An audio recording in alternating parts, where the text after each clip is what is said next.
On vient de faire quelques mètres là sur une échelle, Alain, et puis on vient d'arriver dans l'ascenseur. C'est très très étroit et c'est très impressionnant. Vous avez l'habitude de faire ça tous les jours? Oui, bien sûr, j'ai l'habitude de faire ça tous les jours et de vérifier que tout soit bien en place pour que le risque soit évité au maximum. Et bien il n'y a plus qu'à monter, alors c'est parti pour l'ascension. Allez.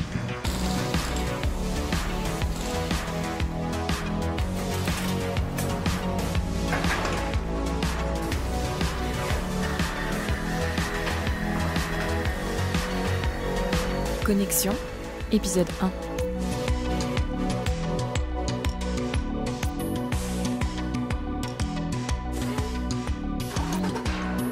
Ce que vous ne savez pas là, c'est que je ne fais pas la maline et je suis mortifiée. Je suis plantée au-dessus d'un chantier parisien, non loin du parc de la Villette. Et si je monte dans cette grue, c'est parce que je me suis lancé le défi de voir où et comment le territoire se métamorphose et ce qu'il nous dit déjà de demain. J'ai opté pour ce chantier, entre deux anciennes voies de la SNCF, parce qu'on vient y construire de toutes pièces un nouveau quartier. C'est une friche qu'on appelle désormais îlot fertile. Je m'appelle Alain Primont, je suis grutier depuis 2 ans et demi. Aujourd'hui, je suis en poste sur le chantier îlot fertile, porte d'Aubervilliers. Alors cette grue est à 45 mètres de haut, c'est la grue la plus basse du chantier. On voit Montmartre, la Tour Eiffel, les grands immeubles parisiens.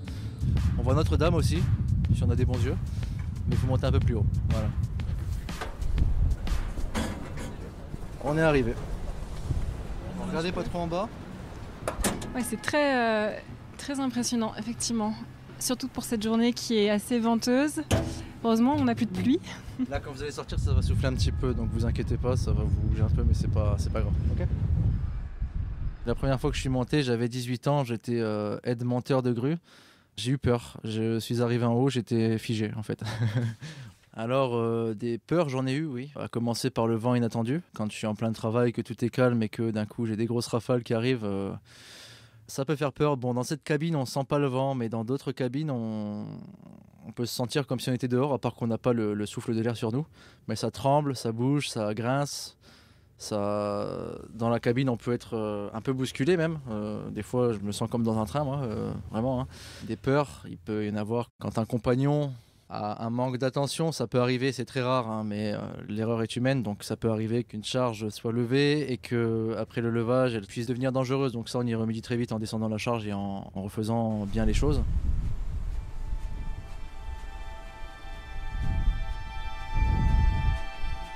Alors là, sous nos pieds, il y a du verre, en fait, ce qui fait qu'on voit, c'est transparent.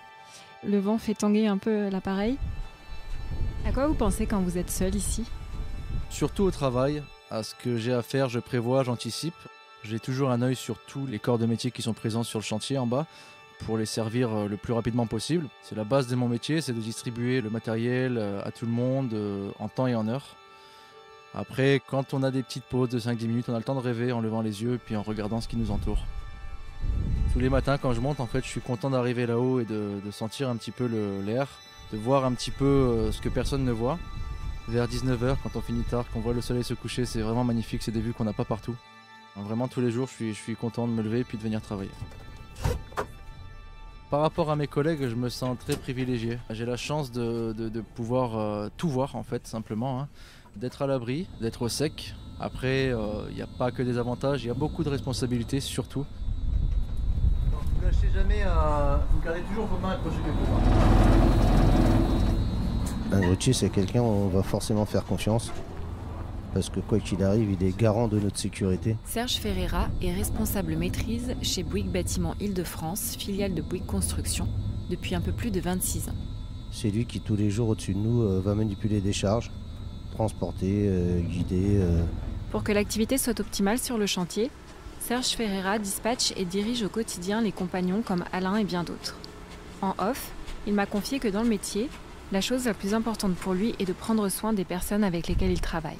Ce chantier îlot fertile, forcément, il a quelque chose de spécial parce que c'est un multiproduit. Il y a du bureau, il y a de l'hôtel, il y a de la résidence étudiante. Forcément, c'est déjà un chantier avec 4 grues, un chantier assez important. En plus, c'est un chantier où il y a certaines caractéristiques qui font qu'on va travailler ici avec des bétons bas carbone, on va remplir certaines conditions pour justement exécuter un chantier avec de la pierre de taille en façade et des choses comme ça. C'est un beau métier. Malgré tout, c'est des choses qui sont organisées, planifiées, bien structurées. Voilà, on fait un métier, je pense, important et qui nous donne quelque part aussi une certaine satisfaction. C'est de voir aussi le produit fini et quand on repasse quelques années après, de se dire bah oui, on était sur ce projet-là et on a participé à ce type de projet. Voilà. Allez, on redescend.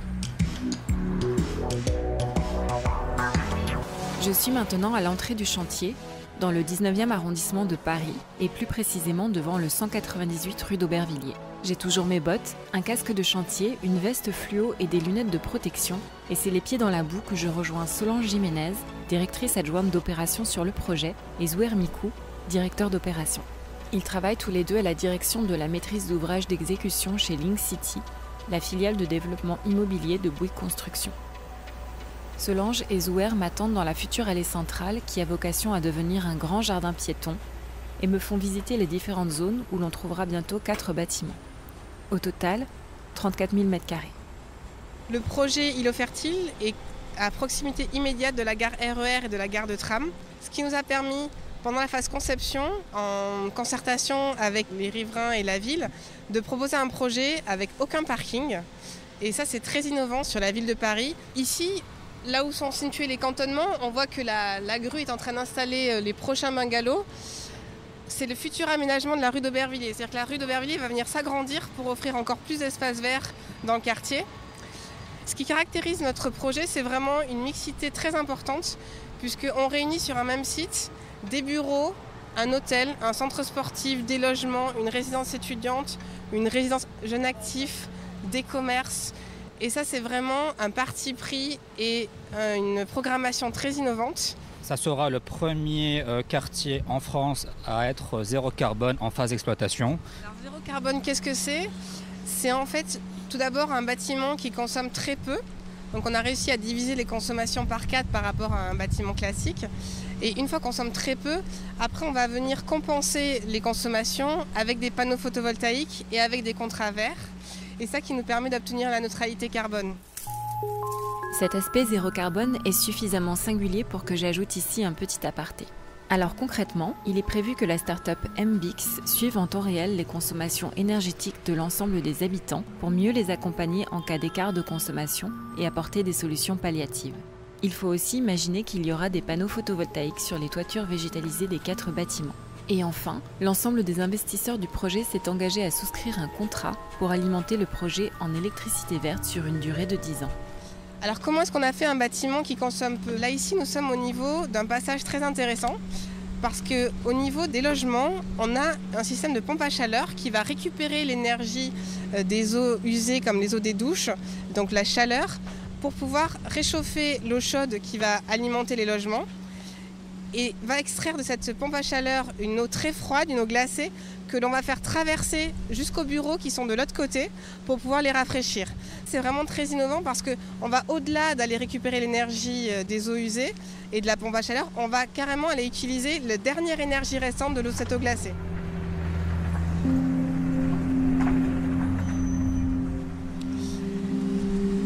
Là, nous sommes juste devant, dans l'entrée du futur bâtiment de bureau qui représente 7400 m² de surface utile. Et juste de l'autre côté, nous avons donc le bâtiment B où sera située à la fois donc la résidence pour étudiants ainsi que l'auberge de jeunesse qui sera exploitée par le centre UCPA qui exploitera également le centre sportif au pied du bâtiment A. Et là, sous nos pieds, dans ce qu'expliquait tout à l'heure Solange, il y aura la canalisation qui permettra de réutiliser les eaux grises des bâtiments de logement.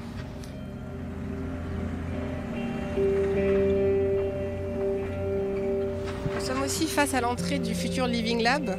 Le Living Lab, c'est un local associatif qui va être géré par l'association Dédale, qui a déjà travaillé en amont du projet sur la concertation et qui va venir animer le site pendant 10 ans.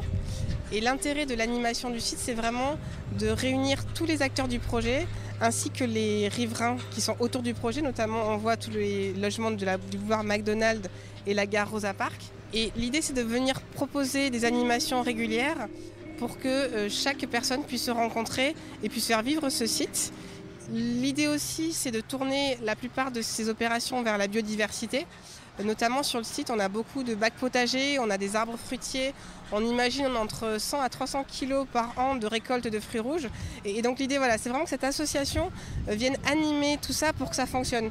L'idée, c'est pas de livrer un bâtiment et qu'on s'en aille, c'est de livrer un bâtiment et que ça fonctionne.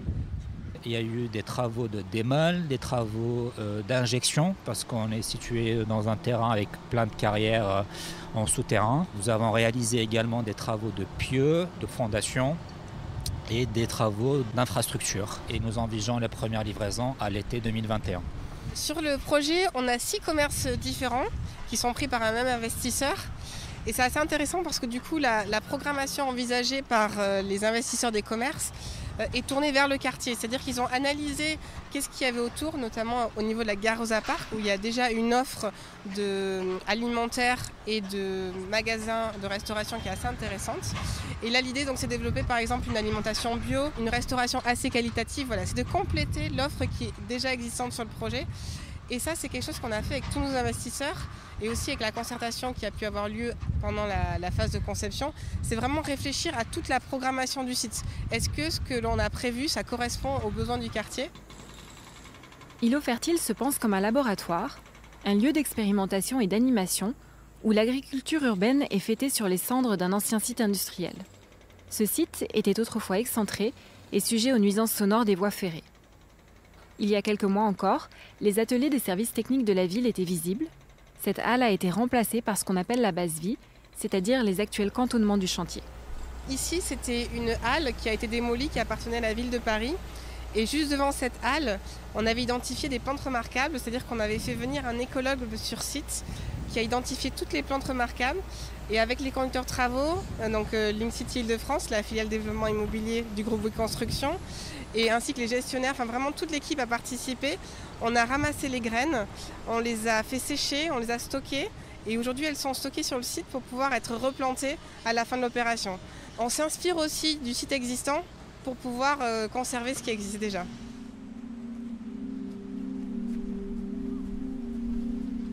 La notion de transformation du territoire, elle se vide quelque part à force d'être employée à tort et à travers, on pourrait dire. Chris Younes est philosophe, enseignante à l'école spéciale d'architecture et membre fondatrice du laboratoire GERFO, groupe de recherche philosophie, architecture, urbain et paysage.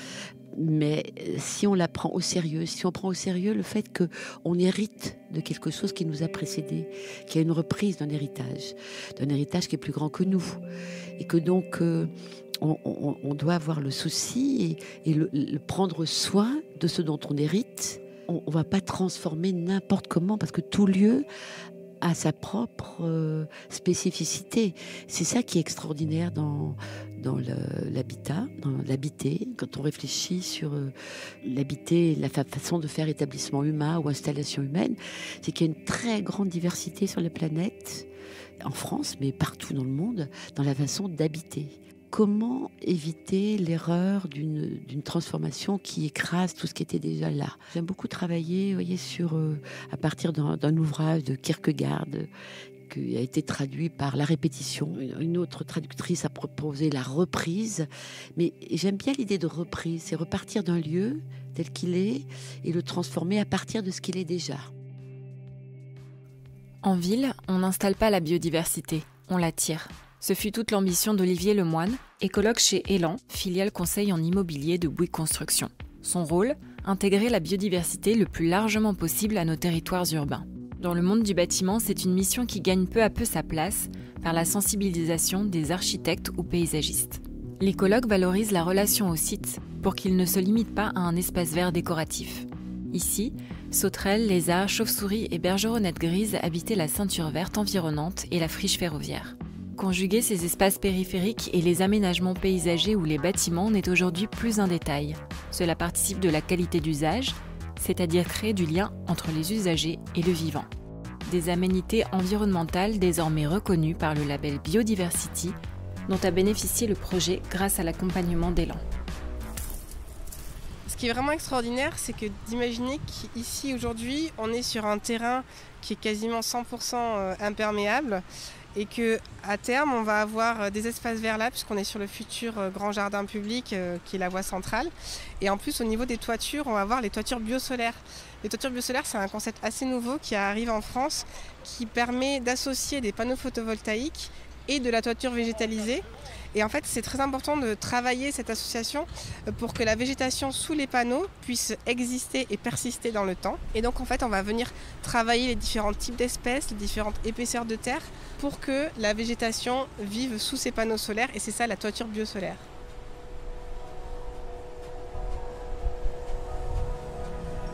Nous venons de terminer le tour du terrain.